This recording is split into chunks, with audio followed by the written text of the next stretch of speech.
हम रेलवे का उदाहरण देता हूं। हमारी रेलवे में भी इसी अप्रोच के साथ काम हुआ है।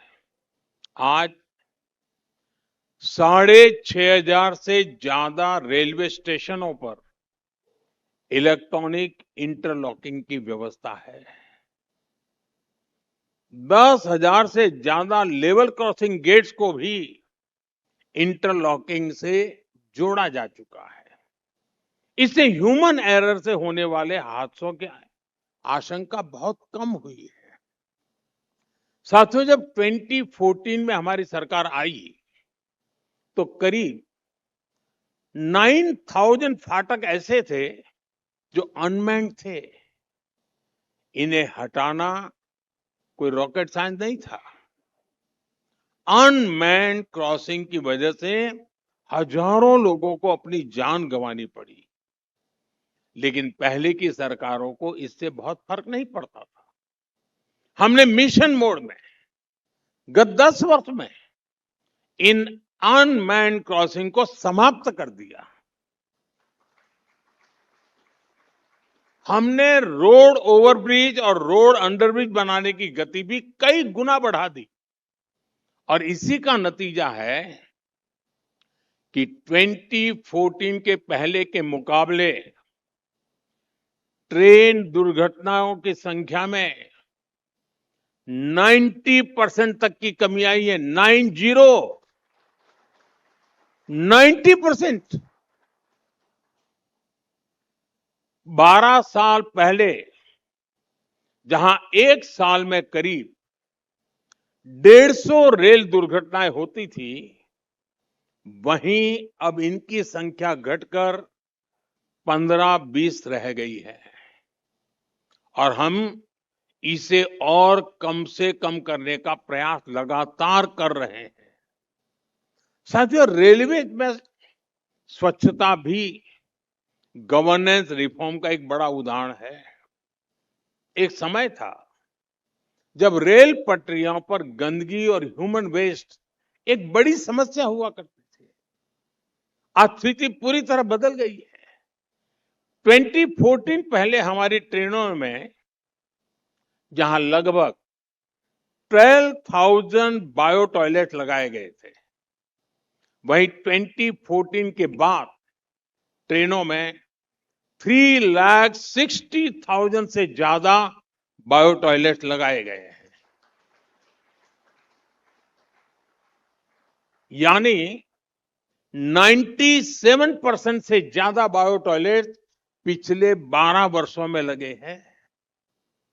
ये बदलाव सिर्फ सफाई का नहीं, यात्रियों की गरिमा, स्वच्छता और आधुनिक भारत के निर्माण की दिशा में गवर्नेंस का एक नया मॉडल है।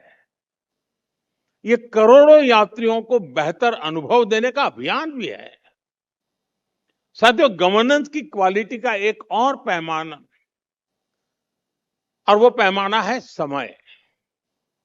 जो प्रोजेक्ट शुरू हो वो समय पर पूरा हो और जो सर्विस लोगों को मिले वो भी समय की कसौटी पर खरी उतरे। दिल्ली मेरठ नमो भारत रैपिड रेल सिस्टम इसका बहुत अच्छा उदाहरण है। इस कॉरिडोर पर 160 किलोमीटर प्रति घंटे की रफ्तार से ट्रेनें चल रही है। ये हमारे देश में पहले कभी सोचा नहीं जा सकता था। अब तक 4 करोड़ से ज्यादा यात्री इसमें ट्रैवल कर चुके हैं और इसका एक और अहम फैक्टर है जिसकी चर्चा नहीं होती है।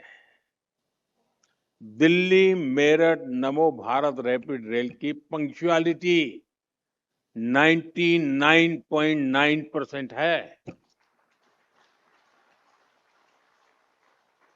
वरना हम तो हर चीज में कह रहे डिलेट होते रहे, कहते रहे ये तो इंडियन टाइम है। वक्त बदला है। ये मैं छोटी छोटी चीजें इसलिए बताता हूं कि हमें अंदाज आए कि कितने बड़े व्यापक स्तर पे काम हो रहा है। इसी तरह दिल्ली मेट्रो की पंक्चुअलिटी 99.9% है। और ये पंक्चुअलिटी न्यूयॉर्क, हांगकांग और पेरिस जैसे शहरों की मेट्रो से करीब करीब बराबर हो चुकी है। ये सिर्फ समय पर चलती हुई मेट्रो और नमो रैपिड रेल की कहानी नहीं है। ये समय के साथ बदलते हुए भारत की पहचान है।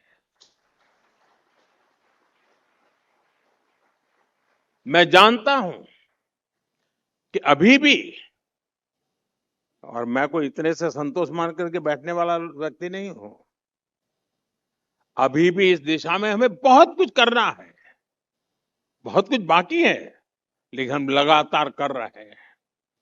लेकिन एक शुरुआत तो हुई है और ये शुरुआत सराहनीय है। साथियों, हमारे रिफॉर्म्स रोडमैप का एक और बड़ा आयाम है पॉलिसी लेवल पर होने वाले रिफॉर्म्स। आज हम ऐसी पॉलिसीज बना रहे हैं जो प्रो पीपल हो, प्रो ग्रोथ हो, प्रो डेवलपमेंट हो। पॉलिसी देश और देश के लोगों की जरूरत के हिसाब से होनी चाहिए, न कि पॉलिसीज बनाकर देश को उनके हिसाब से चलने के लिए मजबूर होना पड़े।